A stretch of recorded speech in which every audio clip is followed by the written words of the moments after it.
Now, I'm sure everybody watching has probably broken a Lego piece at some point. But what if I told you that damaged and broken Lego pieces are some of the most useful and have a lot of unexplored potential that I've yet to see done that I'll explore in this video.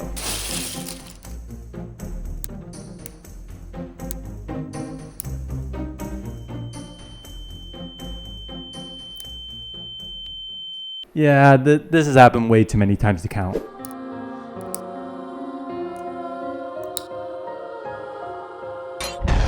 It's not even like a problem with brown pieces, like dark blue, dark green. Every time I use these pieces, there's at least one of them breaks. Now, Lego has claimed to fix this issue, but that doesn't stop me from encountering this problem. Now, in the past, I would have just gotten rid of one of these, but I want to challenge myself to look at these differently. They can't fulfill their original purpose, but they could be used for something new. And I think the broken brown pieces would work really well for some broken or chopped wood. So I threw together this little broken wooden palette to kind of show you how these pieces could be used. And to do that, I'm just using various tiles which have just broken on me over time. And that allows me to create a little hole in the middle of the palette. But also, if I use these in the right way, I think these could be really useful in creating implied emotion. So I had the idea to build a little scene where I could put this idea to the test. And after putting together a little simple floor, I constructed a wall which is going to have a pretty large hole through the center of it. And that hole is being caused by Captain America here, who's going to be thrown right through it. So like I said, I want to be able to put an emphasis on the impact Cap will have when he is flown through this wall. And if we throw in these broken tiles and plates, it should imply he was pretty forcefully thrown at the wall. And yeah, I don't know if we necessarily need for these pieces to be broken, but for the specific situation, I just think it adds a little bit more to implying the impact. But that's that, and I think it's pretty effective for the emotion I was trying to capture in this little build. And now this type of damaged piece is probably one of the most common instances that you will run into on your own, but how about we look at something a bit more classic?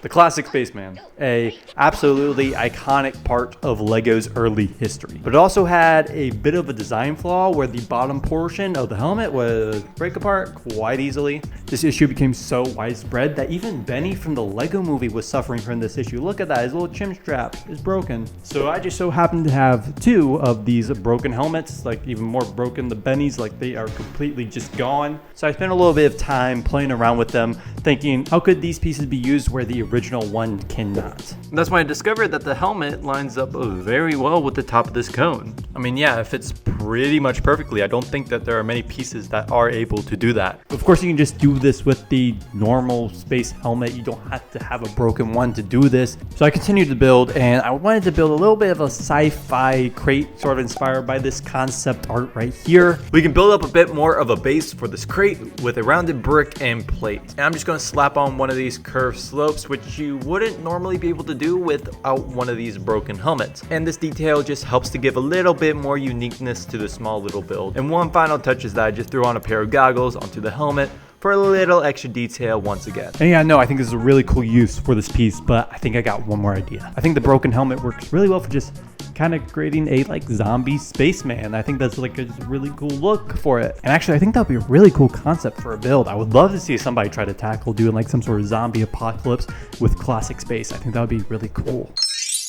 Now I'm going to stretch this one a little bit. I don't know if it exactly counts, but we're technically breaking a Lego piece, so I count it. Now there are a couple of certain Lego pieces which needed to be molded in a specific way, and when you get them in a Lego set, you need to kind of break them apart. Now when you break them apart, the part that you throw away is called a sprue, but I feel like there are uses for these. Now specifically this green one, which looks kind of like a vine. You know, you could put it around like a wall or something, and you have a cool little vine design. So I started to throw it together, a little jungle temple sort of build to help demonstrate some of the possibilities for these parts. But I'm starting by utilizing a different sprue, which is the one at the center of these flowers. Now what I discovered is that the size of the sprue fits perfectly within the hollow stud of a Duplo brick. So I want this sprue to represent some sort of ancient jewel that resides inside of this temple. temple. And I used a tire here so that the diameter would be equal to 2 studs long, so it's basically the same size as a 2x2 round plate now. This will just allow me to more easily meld it within the rest of the wall here. And I've built the rest of the temple pretty simply. I didn't really go crazy with the detail here because I wanted to focus on the NPU rather. But as I start to bring in the foliage here, I grabbed one of these green sprues I brought up previously. And like I said, I still think it works pretty well as a vine here around the temple. And we can throw in Indiana Jones as he prepares to take the jewel, occupying this ancient structure. So overall, I definitely think there's a lot of potential with these sprues.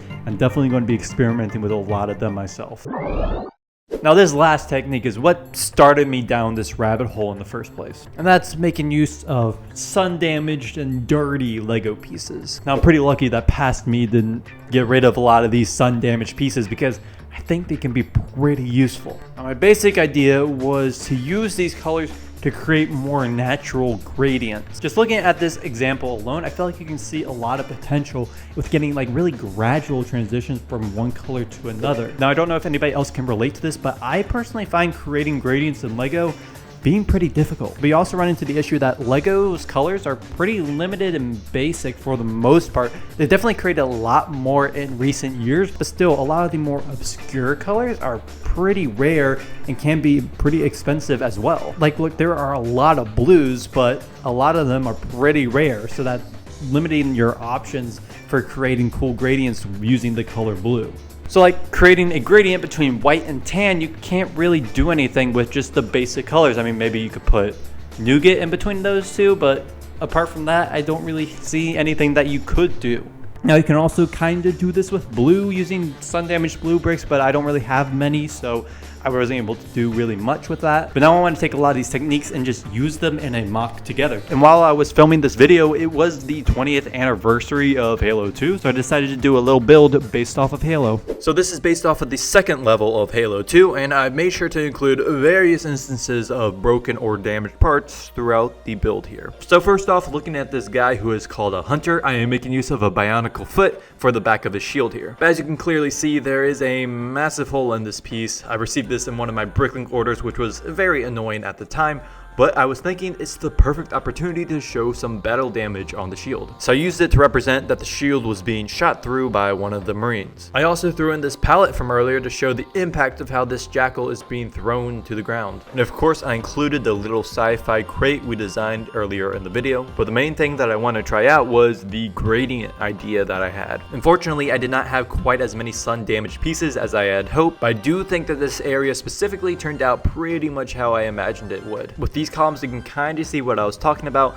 where the bottom we start with the white and then we move into dirtier white bricks and then more yellowed white bricks and then finally into the tan. Now if I were to do this again with more resources, I maybe would have inverted the gradient with the tan being on the bottom and the white being on top, since I think it would have maybe helped to draw the eye upwards when looking at the build. But nonetheless, I'm still pretty happy with the techniques I experimented with within this build. So there it is, 4-ish techniques that I would love to see explored more in builds. Maybe you guys can use them as well. So let me know which technique was your favorite in the comments. I would love to hear your opinion. And thank you so much for taking the time out of your day to check out this video. Have a great day, everyone. See ya. Oh, I heard this video was really good. You should definitely check it out. YouTube thinks you will love it.